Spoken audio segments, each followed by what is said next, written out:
pronto, vamos começar. Porque esse primeiro tema, espero que dê para comentar a reportagem toda. É bem grande e acho que a gente tem que comentar ela do início até o fim. Mas vamos lá.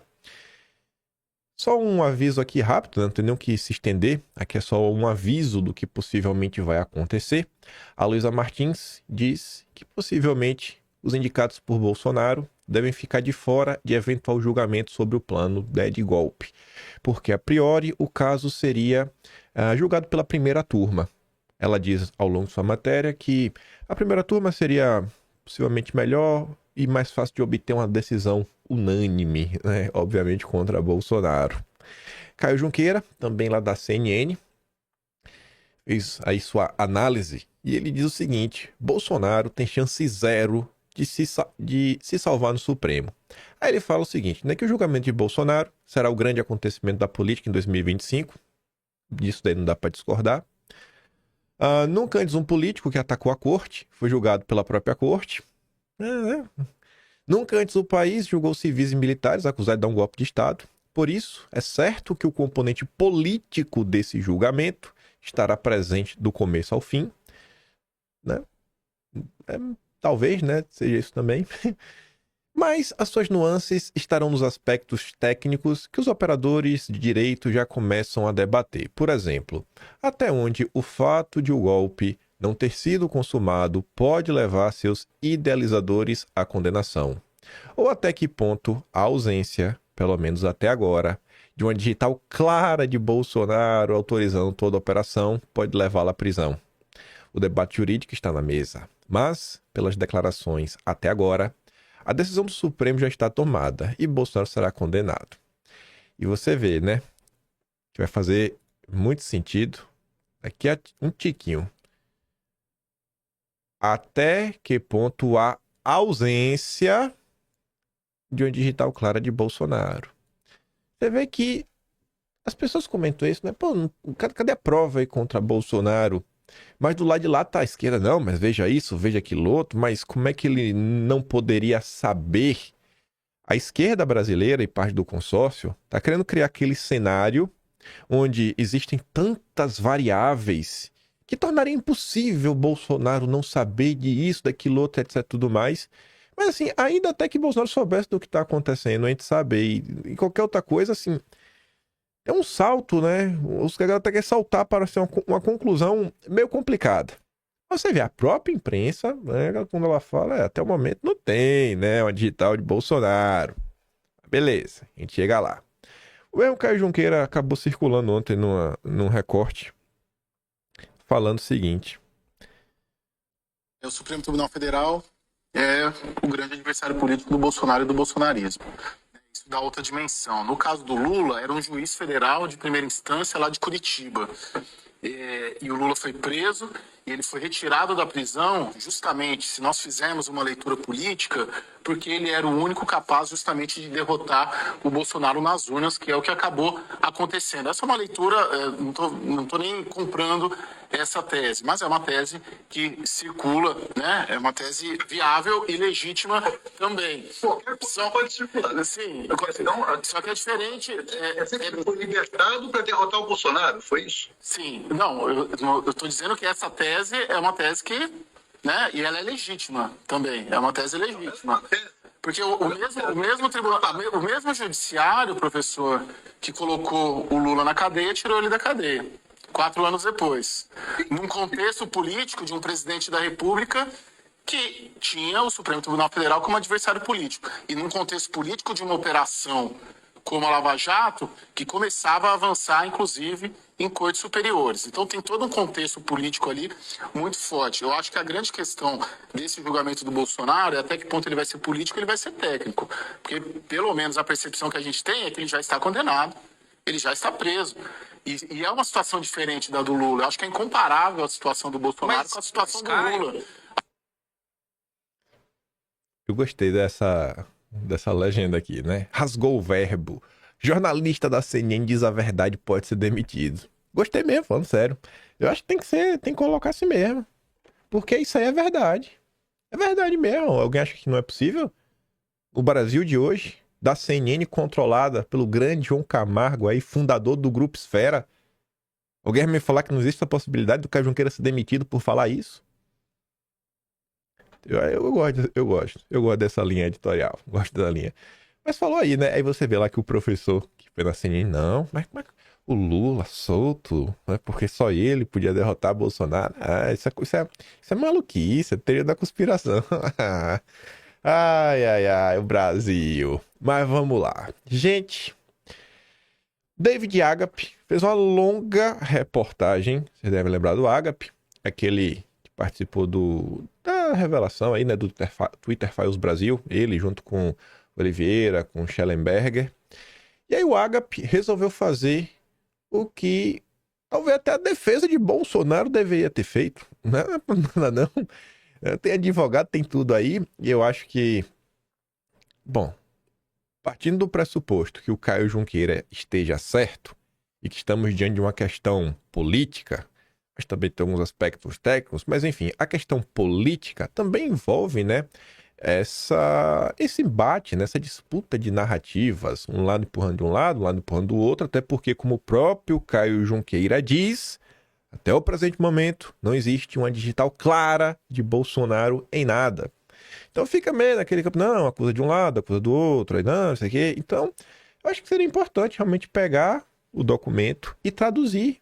Até porque, não acho que você vai esperar que uma pessoa comum, né, que acorda cedo, trabalha muito, passa muito tempo no transporte público, ganha pouco, ainda chega em casa para procurar na internet o documento de 200 páginas, ler do início até o fim, tentar entender e ficar buscando, né, se existe algum ponto em aberto ou não. E aí o Agape resolveu fazer isso para todo mundo. E aqui ele coloca, né, vai colocar ao longo da matéria algumas de suas impressões. Obviamente ele também não é o dono da razão, ele também pode estar errado, mas eu acho que ele fez com boa vontade. Ele comenta ali, né, que despretos e golpe. Polícia Federal usa especulações para acusar um plano contra o ministro. Tentativa de vincular o ministro ao suposto golpe é baseada em interpretações frágeis e especulações. Não tá falando que é mentira, só fala assim, cara, carece um pouco, né, falta uma certa robustez para poder fazer determinadas afirmações. Em 19 de novembro de 2024, a PF deflagrou a operação contra golpe. Aí comenta, né? Você já sabe mais ou menos do que se trata. Entre as ações atribuídas ao grupo está o chamado Punhal Verde e Amarelo, que supostamente incluía, né, aquele plano maluco que vocês também já sabem. Mas beleza. Apesar da gravidade das acusações e o impacto midiático, uma análise detalhada do relatório da Polícia Federal revela uma série de inconsistências e lacunas. A própria Folha de São Paulo falou sobre isso menos de 24 horas depois da divulgação, né, do documento pela PF. Aparentemente, a imprensa baseou suas coberturas apenas nos comunicados oficiais da PF e do Judiciário, sem se aprofundar na leitura das quase 200 páginas do documento. Por exemplo, embora se alegue que o grupo planejava, né, tirar a vida, sequestrar o cara lá, o relatório não apresenta uma prova de que isso foi planejado ou que estava em andamento. Mas como assim? Porque essa é uma das principais acusações dos últimos dias. Falou a Agape é a Agape. Mas o Agape se propõe a explicar o que ele está falando. O relatório da PF dedica a maior parte de suas páginas aos métodos investigativos utilizados para identificar os suspeitos, como rastreamento de comunicações, análise de dados digitais. Minha análise, no entanto, se concentrará exclusivamente nas alegações de golpe de Estado, especialmente no que tange às supostas ações planejadas contra o ministro. Importante destacar, e aqui é uma questão pessoal do Agape, então não recortei nada. Há indícios, aqui é a opinião dele, indícios de que houve, de fato, planejamentos relacionados a um golpe de Estado, ou como queiram chamar, embora eu compreenda a motivação de quem defendeu ou apoiou essa ideia, especialmente diante do que aconteceu em 2022. Enfim, nunca apoiei a possibilidade de intervenção militar. Dito isso, é essencial separar as coisas. Caso os envolvidos tenham cometido crimes, eles devem responder por eles de acordo com a lei em julgamentos justos. No entanto, isso não é o que estamos vendo. Além disso, é crucial distinguir as vítimas dos eventos de 8 de janeiro de quaisquer atos preparatórios realizados por militares de alta patente. Mas vamos lá. Ao longo do relatório, a Polícia Federal faz inferências baseadas em suposições frágeis e tenta estabelecer conexões hipotéticas entre os investigados sem embasamento sólido. Embora deduções sejam ferramentas válidas em investigações, elas não podem servir como base para conclusões categóricas, como as apresentadas no documento. A investigação recorre constantemente a termos como provavelmente, possivelmente, especulações que são usadas para justificar pedidos de prisão. O Agape só está começando. Se isso daqui fosse um editorial do Estadão, terminava aqui. Porque o Estadão é isso, né? O bolsonarismo faz críticas baseadas em suposições frágeis. Pronto. O Estadão não fala nem qual é a crítica que está sendo feita. E quando ele desmente, ele fala, eu estou desmentindo porque o meu argumento é forte. E ele nem dá o argumento. Isso é a imprensa. O Agape está se propondo a te explicar tintim por tintim. Então tenha paciência. Embora o relatório da Polícia Federal tente apresentar um cenário de conspiração organizada, ele carece de provas concretas e conexões claras entre os investigados e os supostos atos golpistas. É fato que o ministro foi monitorado, mas isso por si só não comprova a existência de uma conspiração para fazer o pior. Ainda que juristas, inclusive de esquerda, tenham apontado que cogitações ou atos preparatórios não configuram crime no âmbito do direito penal, os documentos apresentados pela PF não trazem qualquer menção a preparativos concretos, planos detalhados ou ordens diretas que sustentem a narrativa de um plano para eliminar o ministro. Esta narrativa construída pela investigação se apoia fortemente em interpretações subjetivas, suposições vagas e correlações circunstanciais, o que enfraquece a credibilidade do caso. O que me parece é que houve uma aceleração aqui é a opinião do Agape, a opinião pessoal. Ó. Ele fala o seguinte, porque ele acha que o relatório da forma que foi apresentado talvez careça de um respaldo mais robusto. Segundo a visão do Agape, é porque meio que eles aceleraram o processo, devido a tudo que está acontecendo, eleição americana, outros assuntos, né, a própria questão da anistia. E aí, na tentativa de antecipações que reforcem a narrativa de combate às supostas ameaças à democracia, a Polícia Federal apresentou um trabalho apressado e cheio de lacunas. Essa pressa comprometeu a qualidade da investigação, resultando em um relatório que selecionou cuidadosamente informações convenientes enquanto ignorou outras que poderiam contextualizar ou enfraquecer a narrativa proposta. É notória a tentativa de vincular o ministro como alvo central. O relatório utiliza interpretações criativas para justificar sua inclusão no caso, mas não apresenta elementos concretos que demonstrem uma ameaça real ou uma ameaça iminente contra o ministro. Aí, depois dessa longa introdução, o Agape vai começar a sua explanação. Os 3 eixos da investigação. Aí ele diz, né? Resumir a investigação da polícia em 3 eixos principais. Primeiro, Copa 22, o documento penal verde e amarelo, a planilha desenho pelo Neta XLSX. Caso você queira acompanhar utilizando os documentos originais, acesse por aqui. Vamos lá, eixo 1. O primeiro ponto central da investigação da PF é a existência de um grupo no aplicativo Signal, denominado Copa 2022, descrito como um suposto núcleo de planejamento operacional de ações clandestinas para um suposto golpe de Estado. Formado por 6 militares das Forças Especiais, os Kids Pretos, o grupo teria realizado uma operação de vigilância ao ministro, em Brasília, no dia 15 de dezembro de 2022. Durante essa ação, o grupo teria mapeado itinerários do ministro com o objetivo de acabar com ele, mas a operação foi abortada por decisão dos próprios integrantes. Segundo a PF, as mensagens trocadas entre os integrantes do grupo Copa 2022 demonstram que os investigadores estavam em campo, divididos em locais específicos para, possivelmente, não há certeza, possivelmente, executar ações com o objetivo de prender o ministro. Enfim, a criação do grupo foi precedida por uma reunião estratégica em 12 de novembro de 2022, na residência do Braga Neto, E estariam nessa reunião o CID, Major Rafael Martins de Oliveira, que será chamado de Joey a partir de agora, e o Tenente Coronel Ferreira Lima. Importante destacar que CID e Marcelo Câmara, coronel do Exército e assessor de Bolsonaro, já monitoravam o deslocamento do ministro antes da diplomação presidencial de 12 de dezembro de 2022.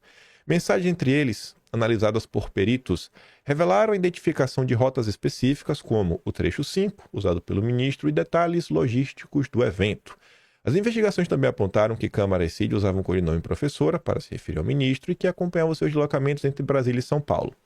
Não se sabe o que foi discutido nesta reunião na residência de Braga Neto. A Folha de São Paulo já tinha apontado isso, se você pegar a matéria da Folha de São Paulo. Mas, 2 dias depois, em 14 de novembro de 2022, Joey questionou Cid sobre possíveis novidades relacionadas ao tema discutido no encontro. Durante a conversa, Cid solicitou que Rafael enviasse uma estimativa de gastos, incluindo alimentação, hospedagem e transporte. Cid sugeriu um orçamento de R$100.000, ao que Rafael respondeu que seria suficiente, tirando em torno desse valor.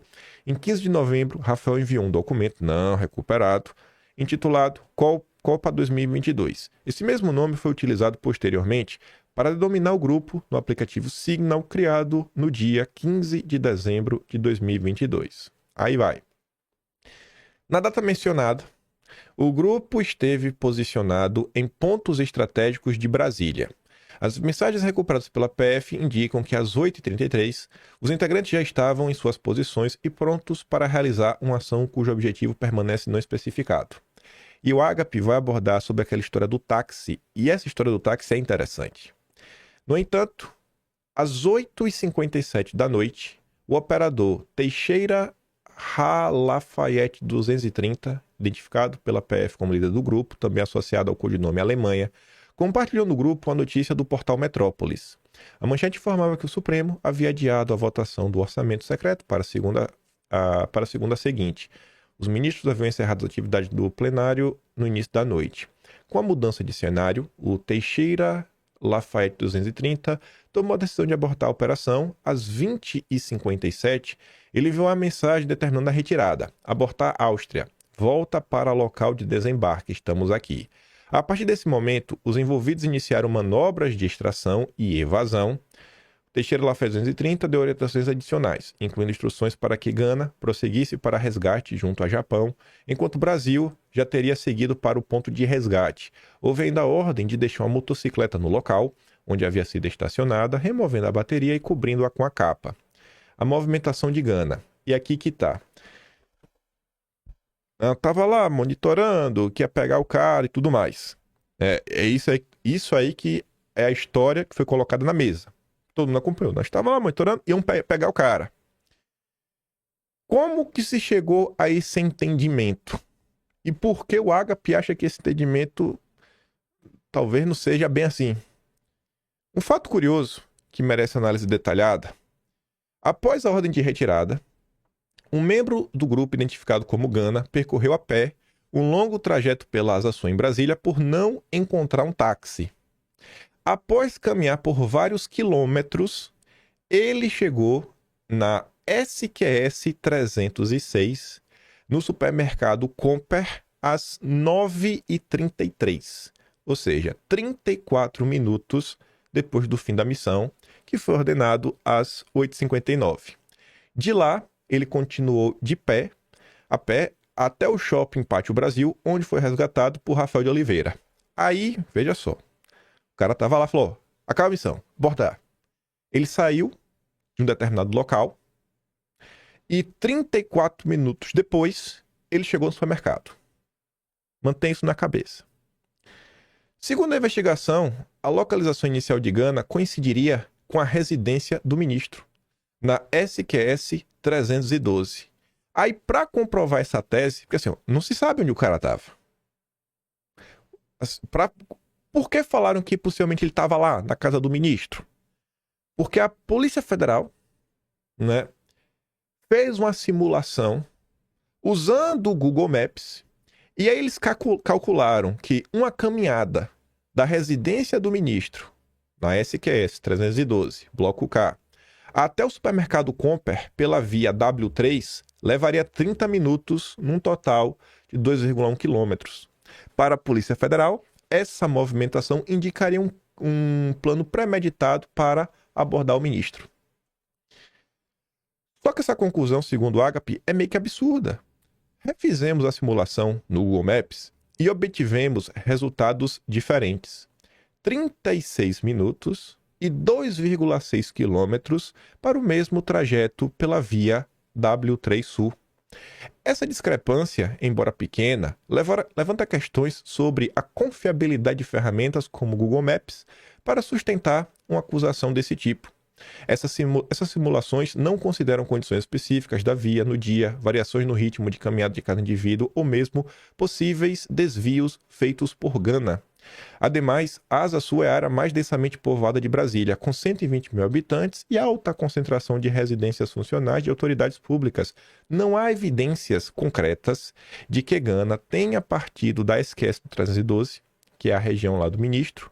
Ele poderia estar em qualquer outro ponto do bairro, o que torna arbitrária a conclusão de que a caminhada tinha ligação direta com a residência do ministro. Estava lá. Não pode ser que sim, é uma possibilidade, mas não é certeza. Essa conclusão foi baseada no fato que meia hora de caminhada, que seria o tempo lá, né, 34 minutos do fim da operação até que ele chegou no supermercado, seria mais ou menos o tempo para chegar na casa do ministro, mas não necessariamente ele estava lá. Significa que a distância de onde ele estava para o supermercado é 34 minutos, mas e aí? Dá para bater o martelo? Então, quando está se falando, quando a Folha de São Paulo falou, existem lacunas, né? E o que está sendo colocado na mesa são alguns indícios, são coisas como essa, que eu acho que vale a reflexão. Isso significa o quê? Também não significa nada. Pode ser que ele esteja lá. Por isso que o pessoal está falando, cara, né, tem que ser um negócio mais robusto. Mas vamos continuar. Que o HP ficou analisando, né? Ele está aqui olhando só o primeiro eixo, são 3. O grupo Copa 2022 utilizou táticas avançadas de anonimização e operou com um nível elevado de sigilo. É possível afirmar que seus membros podem ter cometido crimes como falsidade ideológica, né, pelos telefones registrados, em nome de terceiros e possivelmente associação criminosa, mas as evidências não sustentam a acusação de tentativa de golpe de Estado. As provas apresentadas pela PF são frágeis, no que diz respeito às intenções concretas contra o ministro. A operação de 15 de dezembro, descrita como o evento central, ela foi abortada antes de qualquer ação prática, e as movimentações de Gana não possuem ligação direta comprovada com a residência do ministro.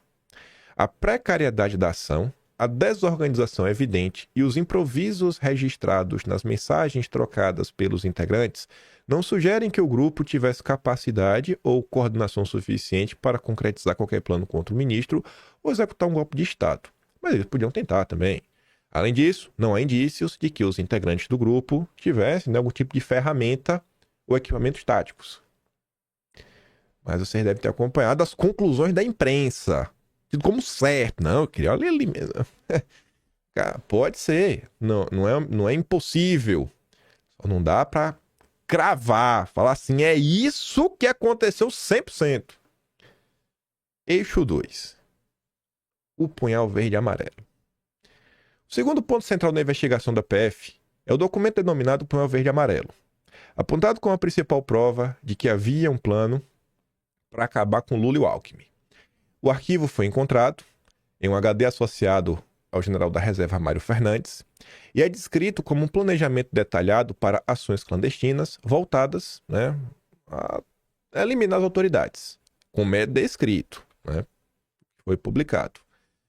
Conteúdo do documento. O punhal verde e amarelo descreve em tópicos as etapas de um planejamento clandestino, incluindo recomendação operacional, preparação e execução, codinome alvos. Aí coloca, né, a galera tratada por pseudônimos, né? Jeca, Joca, Juca. Enquanto a imprensa especula que Juca seria Flávio Dino, é mais provável que o nome se refira a José Disseu, dado seu papel como uma figura de influência histórica no PT, que na época pertencia ao PSB, o que não coloca como uma eminência parda do partido. Mas enfim. Aí vai lá. A alegada conexão com o grupo Copa 2022. A Polícia Federal tenta correlacionar esse documento ao Grupo Copa 2022, destacando semelhanças no modus operandi como, primeiro, a necessidade de reconhecimento e levantamento de rotina entre São Paulo e Brasília, a quantidade de operadores, seriam 6 pessoas, o uso de SIMs, o cartão de celular, descartáveis da operadora TIM com padrões idênticos de comunicação. Contudo, a única ligação concreta da história aí do Punhal Verde e Amarelo com o Grupo Copa 2022 é o fato de que Mário Fernandes, Cid e o Rafael Martins de Oliveira estavam no Palácio do Planalto no mesmo período em que o documento foi supostamente impresso. Essa coincidência, entretanto, pode ser facilmente explicada. Pelo quê? Pelos cargos que eles ocupam. Mário Fernandes era secretário executivo da Secretaria-Geral da Presidência. Cid, ajudante de ordens de Bolsonaro. Assim, a presença de ambos no Planalto era natural, né? Os caras estavam lá juntos. É porque eles trabalhavam no Planalto. Não nega, não dá pra falar, não, então não teve nada. Não tá falando que não teve nada. Só tá falando assim, cara, afirmar calma. Respira. Os metadados indicados indicam que o documento foi criado em 9 de novembro, às 9h23, modificado pela última vez no mesmo dia 5 da tarde, 5h05, impresso 4 minutos após a última modificação, às 5h09, por um usuário identificado como Mário F., associado ao general Mário Fernandes.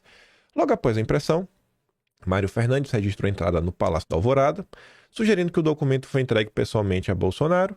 No mesmo período, dados de antenas de telefonia mostram que os aparelhos de Cid e Rafael Martins estavam conectados a torres que cobriam o Palácio do Planalto. Outros documentos de Mário Fernandes. A PF identificou e analisou outros 2 documentos elaborados por Mário Fernandes relacionados à criação de um gabinete institucional de gestão da crise. As minutas descrevem a finalidade do gabinete, as bases legais, missão, objetivos estratégicos. Os textos detalham diretrizes como articulação entre órgãos governamentais, monitoramento de ações estratégicas, controle de narrativas da mídia, uso de rede de inteligência. Isso aí, o documento está lá.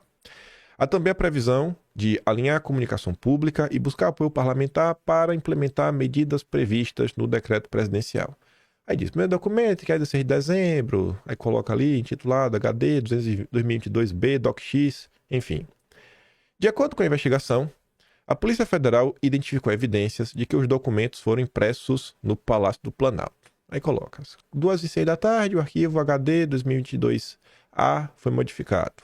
Às 2h14, Mário Fernandes imprimiu um arquivo chamado Gabi Crise GC Doc com 4 páginas. Minutos depois, o coronel Reginaldo Vieira de Abreu, chefe de gabinete de Fernandes, imprimiu 6 cópias, cada uma com 30 páginas. Para os investigadores, a quantidade de cópias sugere que o material foi preparado para distribuição à reunião. No dia seguinte, em 17 de dezembro de 2022, Mário Fernandes foi registrado como visitante do Palácio da Alvorada, onde se encontrou com Bolsonaro. Outras visitas incluiriam o André Mendonça, Augusto Heleno, Braga Neto, Felipe Martins. E aí que vem a conclusão do Ágape sobre essa história. Não há provas de que o documento Punhal Verde e Amarelo e o arquivo PLJ DocX sejam o mesmo. A única semelhança apresentada é o número de páginas, 3, o que é insuficiente para estabelecer a conexão definitiva. Não, esse arquivo tem 3 páginas, esse também. São os mesmos. Não sei. Pode ser que sim, pode ser que não. Não necessariamente.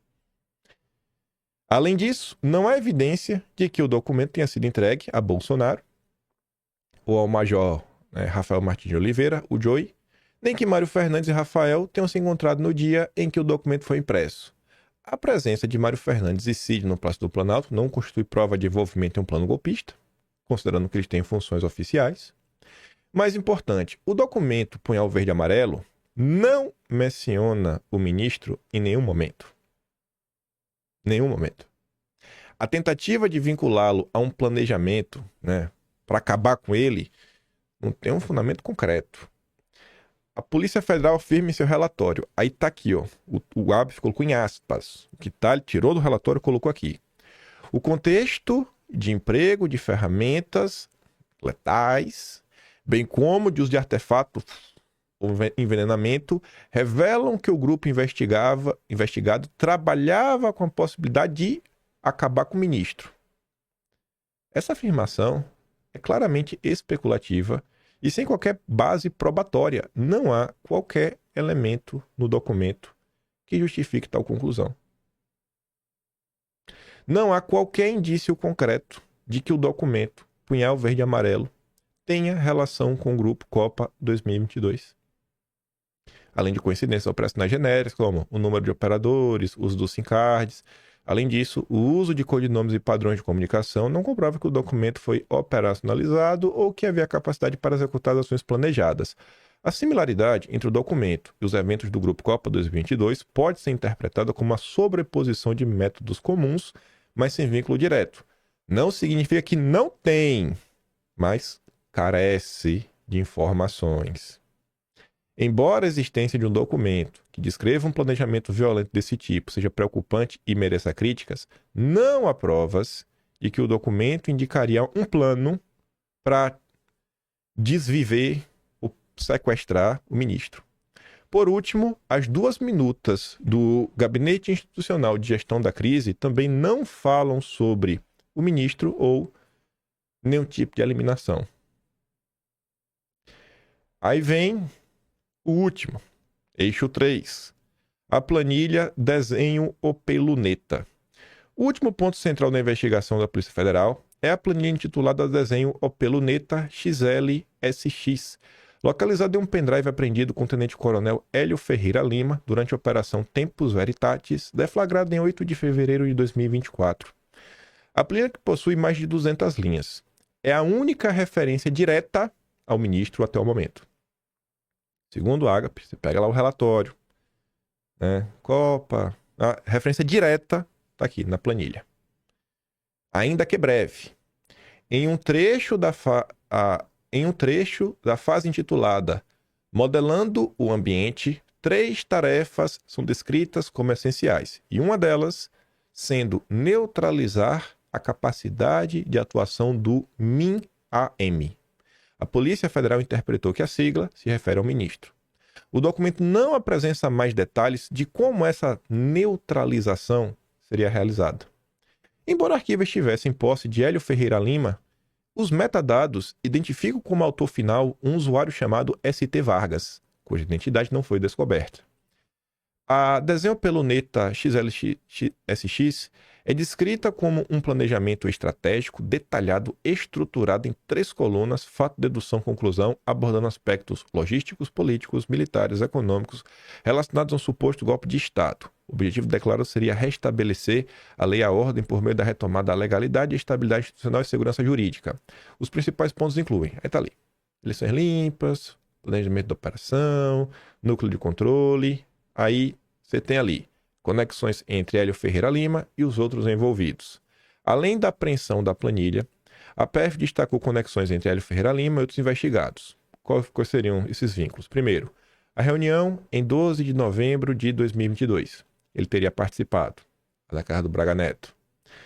Atividades conjuntas. Em 21 de novembro, Hélio e Rafael estiveram juntos em Goiânia antes de se deslocarem para Brasília. Então, assim, são indícios, né? Indica, olha, eles estavam juntos.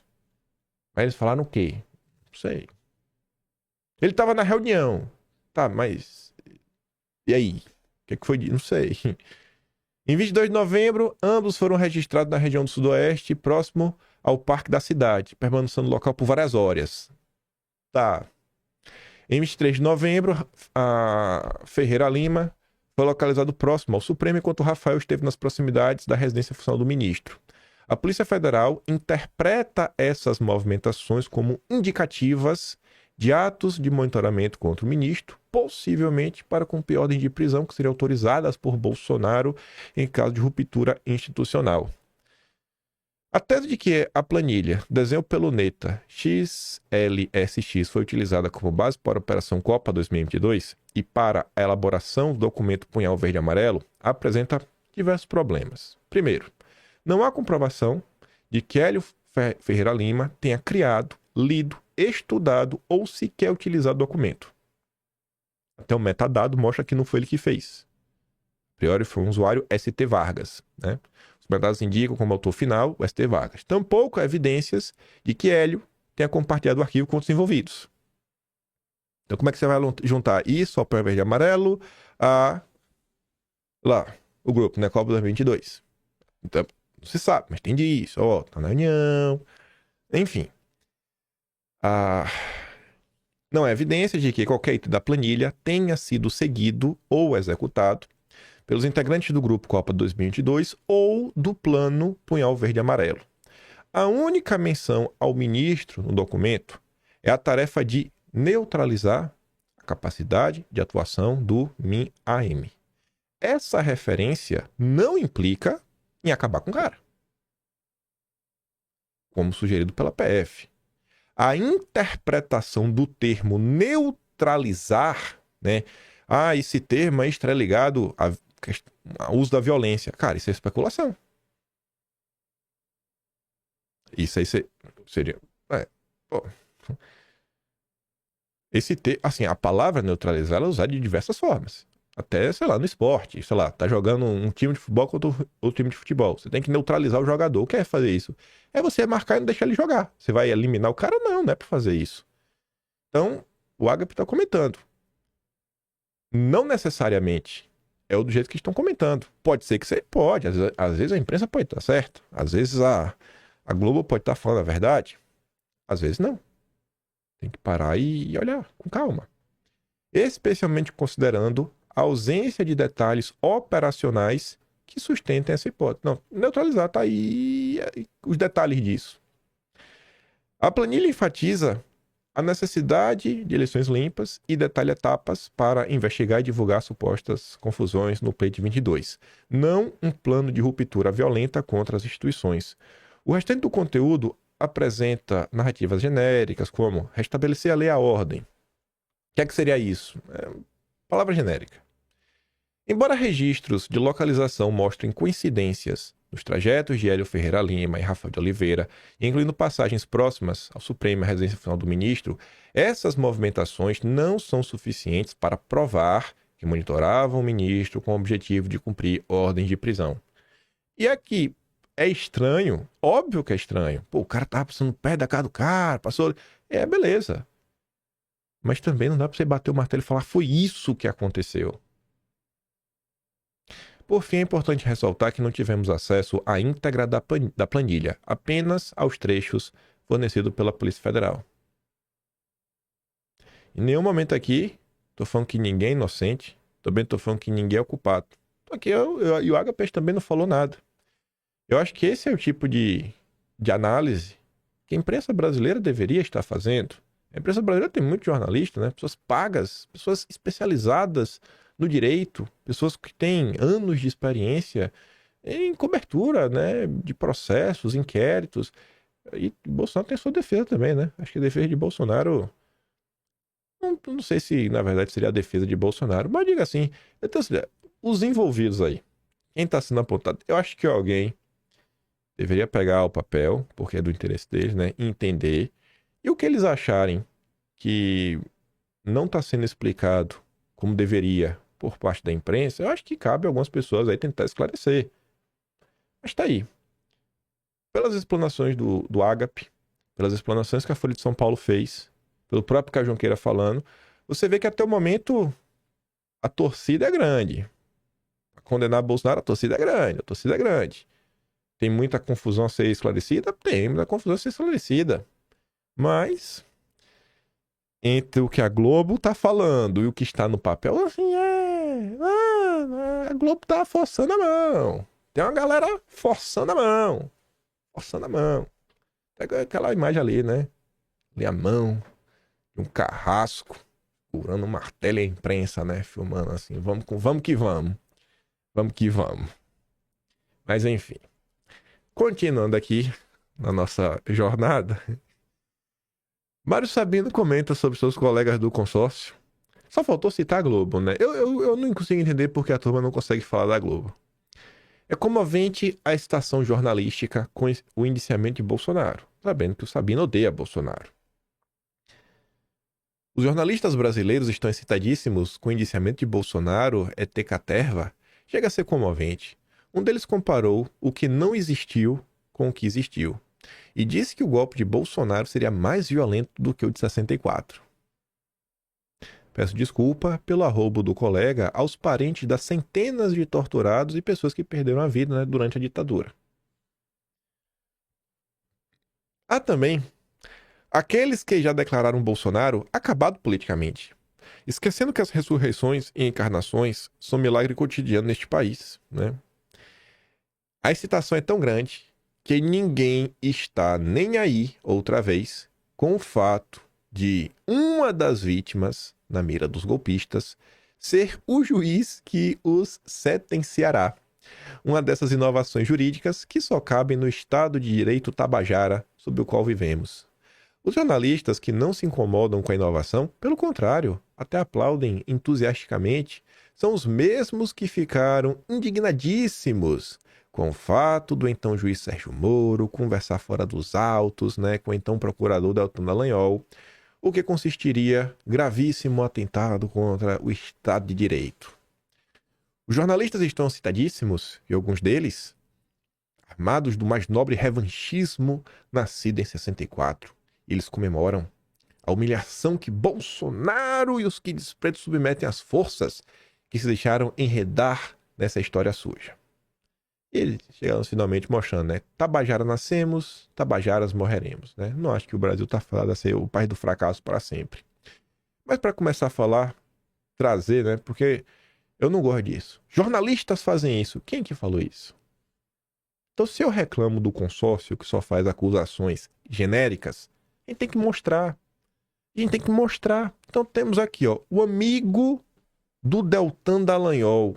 Pior que realmente é amigo. Pedro Cerise, o dono do antagonista. Deltan tá lá, sempre batendo cartão.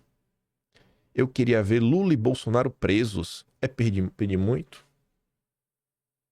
Vamos unir a direita. É pro bem da direita, segundo Pedro Cerise. Pro bem da direita, Bolsonaro tem que ser preso. Será que o Deltan Dallagnol discorda?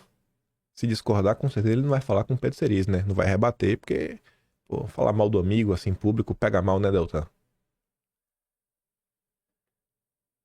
Folha de São Paulo, mais uma vez, recorre. Não, agora não é o assinante. Agora realmente é o leitor. Todo dia eu acordo e desejo estar escrito na capa do jornal: Bolsonaro foi preso. João Henrique fala, né? Até comentário de leitores é estampado nas manchetes quando se trata de Bolsonaro. Pinameira Leitão, o que falta para Bolsonaro ser condenado? O que falta, né? Já tá, na visão dele já está condenado. Bom, faltam algumas provas, né? Falta todo um processo, Matheus, que deveria ter, mas a gente sabe como é que vocês trabalham. O que falta? Bom, a prova do golpe, a prova da tentativa de golpe, a prova do planejamento da tentativa de golpe. E sabe o que mais falta? Vergonha na cara do Matheus, né? E da progenitora dele. Aí a esquerda já marcou um ato para 10 de dezembro. Ato nacional pela prisão de Bolsonaro. A prisão terá o mote: anistia não. Prisão para os golpistas. E essa data foi escolhida porque é o Dia Internacional dos Direitos dos Humanos. Aí o grupo, ó, prerrogativas. O grupo que deveria lutar pela prerrogativa das pessoas, né? Para que o Estado democrático e o direito jamais fossem injusta com elas. Mas não. Grupo prerrogativas, depois do P, a única letra que importa é o T, que nem aparece. É um T oculto. É um T oculto. É o do PT. É o grupo jurídico do PT. É o que é. Não passa disso. Defende prisão imediata de Bolsonaro. Ô, irmão, tu devia ler a matéria ali do David Agape. Porque, não sei, né? Eu acho que se fosse contra um cliente do Big Mac, né? Eu acho que o Big Mac ia entrar com vários questionamentos aí junto à justiça se fosse um cliente dele. Mas, como é contra Bolsonaro, vale tudo. Da esquerda, não espero nada. Principalmente da esquerda petista e da esquerda woke. Tuca Andrada, ex-ator da Globo, ou ainda é ator da Globo, nem sei. Outro, aí ofende, nem vou falar a ofensa que ele diz, né? Que já deveria estar nas profundezas junto com o cara lá de baixo. É um negócio muito... É ódio, é por ódio. É por olho, cara. Sabe, assim, é realmente, assim, e aí falo, né, essa... Se usasse aqui a palavra neutralizar, você sabe que tipo de neutralização que o Tuca Andrade defende, né? Mais uma vez, vindo de petista, vindo de gente woke, não dá pra esperar muita coisa diferente. Mas e a direita intergaláctica, hein? É o que eu digo. A gente fala e eu mostro. Pra não falar, olha, os intergalácticos estão falando isso. Não, vamos trazer aqui uns exemplos.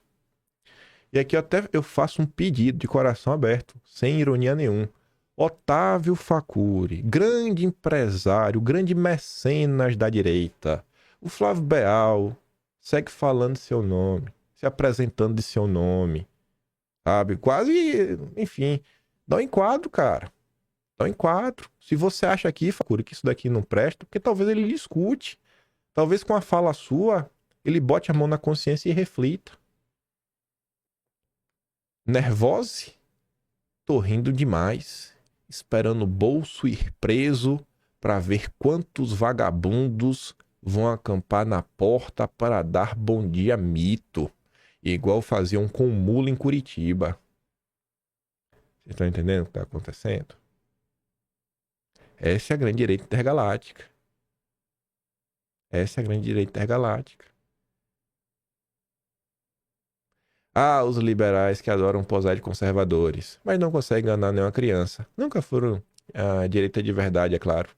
Olhem bem, comportam-se como a esquerda, perseguem como a esquerda e até vibram com a perseguição exatamente, sim, adivinharam como a esquerda celebra. A alegria estampada no rosto desse genial idealizador do Bolsodória é quase contagiante, para quem tem estômago forte, né? Comemorar uma prisão que não só é ilegal, como também é injusta. Baita feito. Esses são os tais liberais, os queridinhos da direita woke. E a diferença deles para a esquerda? Mas a esquerda deixa claro, né? Por mim ele pode ser de verdade. Eu acho que o termo intergaláctico é muito bem, porque é um grupo muito específico. Você consegue identificar quem são os envolvidos. Aí vai se jogar no chão. Ah, eu estou sendo cancelado. Ah, estou sendo cancelado. Não pode falar de mim. Só porque eu defendi a prisão de Bolsonaro. Ai, meu Deus. Deputados, me ajudem. Me ajudem, deputados. Princeso. O Flávio Beato é amigo do Princeso. Princeso, fale pro seu amigo, Princeso.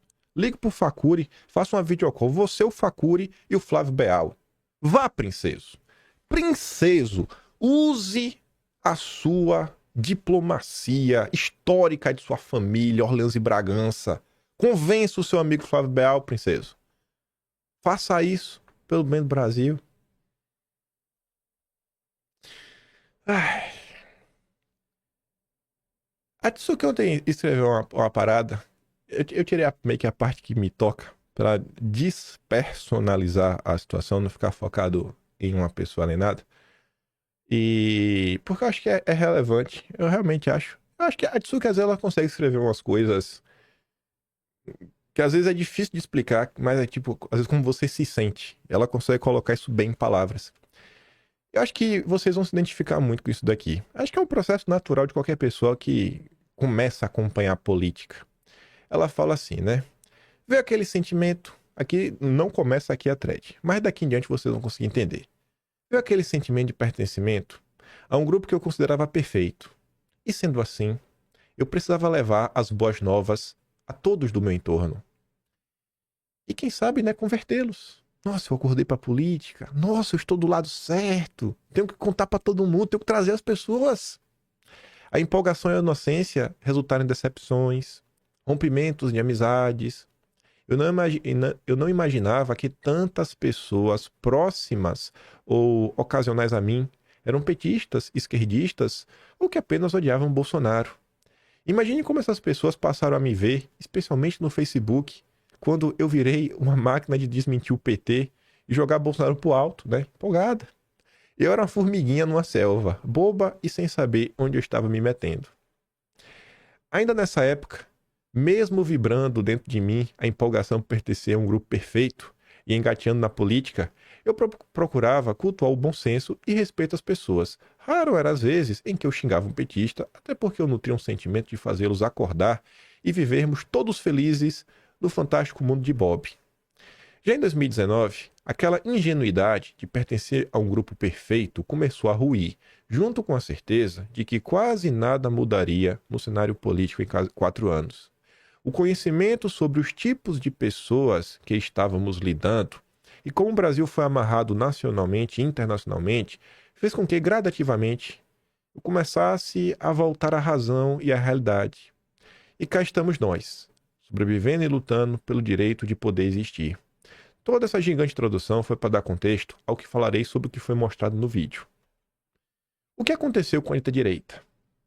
O vídeo que ela está se referindo a alguns comentários aí de algumas pessoas defendendo prisão, perseguição, pessoas de direita, né? O que aconteceu com a direita? Essa pergunta exclui o fato de parte dela não apoiar mais Bolsonaro. Acusações sem provas, de gente paga e vendida, né? Ultimamente é corriqueiro. O tempo todo você vê agora na internet. Todo mundo é vendido. Até o Kassab Card. Até a foto do Kassab Card é o cartão de crédito que o Kassab está dando para todo mundo que ainda apoia Bolsonaro. Eu já fiz essa pergunta e volto a fazer. Quem são as pessoas que recebem do tal Centrão? É lícito trabalharem, né? Trabalhar legalmente ou é ilícito? Se for lícito, é errado.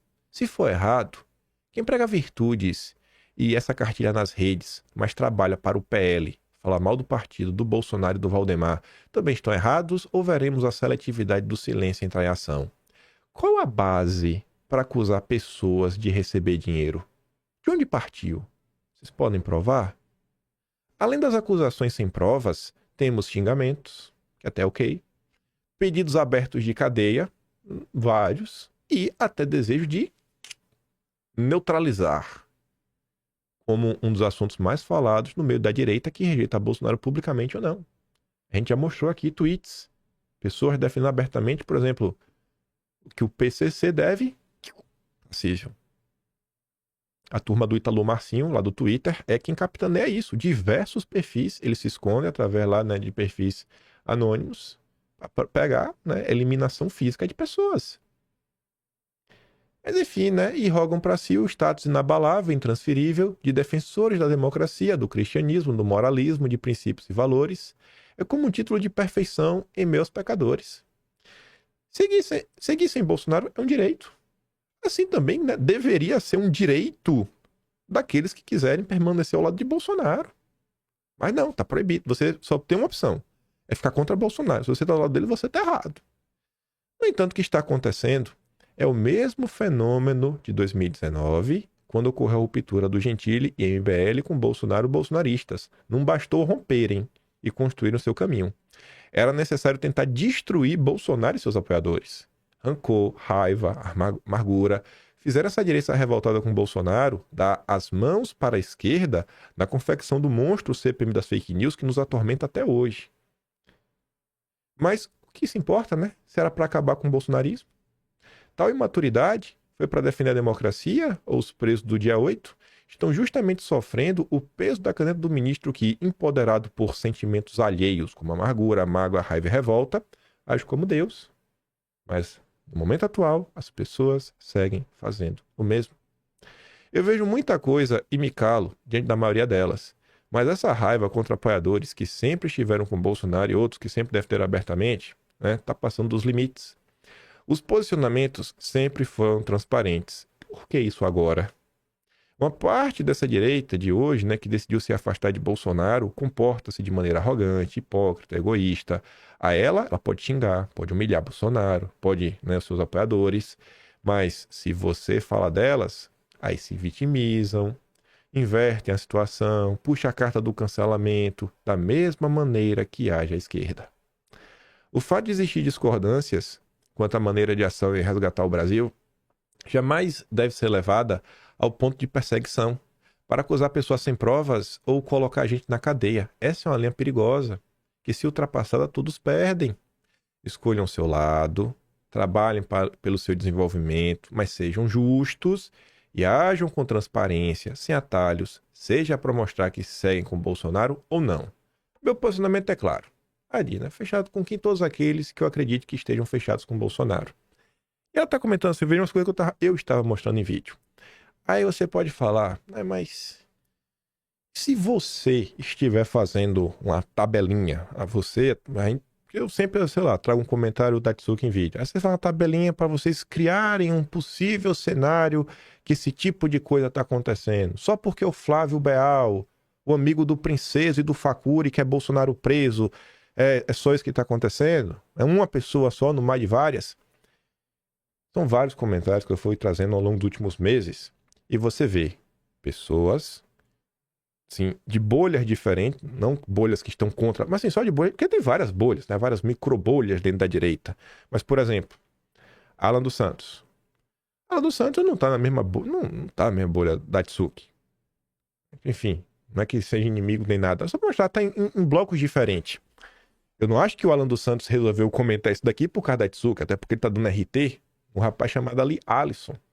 E aí, quando você para e você lê no final do dia, você vê que é a mesma história. Então você vê que pessoas de diversos bloquinhos da direita estão tendo as mesmas percepções sobre o que está acontecendo agora. Um movimento para basicamente perseguir quem ainda para Bolsonaro. Aí o cara comenta assim, ó, todos nós sempre soubemos o que acontecia.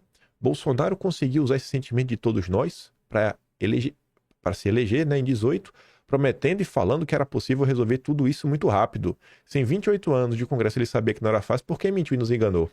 Eu acho que Bolsonaro nunca falou que era rápido, né? Aí o Alan dos Santos responde esse cara falando o seguinte, ó, esse é o problema de 99,9% dos ex-apoiadores de Bolsonaro. Todos eram idólatras, incultos, e resolveram lançar sobre o bezerro de ouro que criaram na cabeça deles, né, a ira da frustração. É sempre eu fui enganado. Aí o Alan fala o seguinte, nenhum aluno sério do professor Olavo foi enganado e por isso mesmo entende que Bolsonaro não é divino, tampouco diabólico, mas apenas um homem que acerta e erra, um ser humano normal. Culto? Não. Estrategista? Não. Honesto? Sim. Apaixonado pelo Brasil? Sim. É só uma questão de balanceamento, de equilíbrio. Enquanto essa mentalidade infantil de achar que foi enganado persistir, todas essas pessoas continuarão se frustrando. Ontem foi Bolsonaro, amanhã vai ser o Marçal, e um outro será colocado no altar. Cresça, nenhum político pode fazer o que só será realizado por meio da cultura. Já em relação a Bolsonaro, se vocês não entendem que ele, preso ou acabado, em nada ajudará o país, né, a continuar lutando, enfim, né, o que falar disso? Apoiem-no com racionalidade e sejam livres para discordar, mas não vira eco de comunista. E depois o Alan fez outro tweet que eu acho que complementa. Um apelo sincero. Se você critica Bolsonaro e seus apoiadores, ou acredita que as vítimas do 8 de janeiro foram ingênuas, lembre-se de que, em um país no qual as pessoas são presas e indiciadas sem crime ou julgamento, sua liberdade não está garantida só porque você é mais esperto ou mais sábio. Defenda os inocentes, mesmo discordando deles, pois amanhã a injustiça pode bater na tua porta.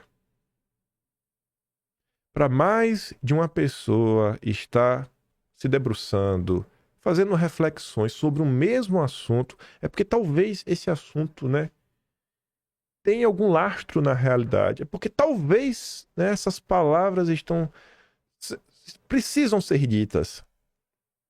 É o que se tornou aí parte da direita no Brasil. É o que se tornou parte da direita no Brasil. Isso aqui eu vou deixar para comentar depois. Eu quero comentar com outros assuntos. Mas você vê, né? Se você apoia Bolsonaro, para diversas pessoas, tem uma coisa errada. Tem uma coisa errada, você deve estar ganhando dinheiro, você está fazendo isso, está fazendo aquilo, ou deve ter alguma maracutaia. Tem que ter alguma maracutaia. Tem que ter. Não tem outra opção. Ou tem maracutaia ou não tem. Ou tem maracutaia ou não tem. Aí tem que ficar olhando como é, né? Não, temos que apoiar o surgimento de novos nomes. Cara, novos nomes não são nomes que vão resolver. Não são novos nomes. Começa a galera que assim, prometeu que ia fazer, eu fui enganado. É a mesma galera que fica dando chilique em torno de discussões que deveriam ser lógicas, assim, óbvias, como a disputa pela presidência da Câmara, a disputa pela presidência do Senado. São pessoas que não têm o mínimo conhecimento de como as coisas funcionam. Só sabem gritar no máximo, comunista, não sei o quê.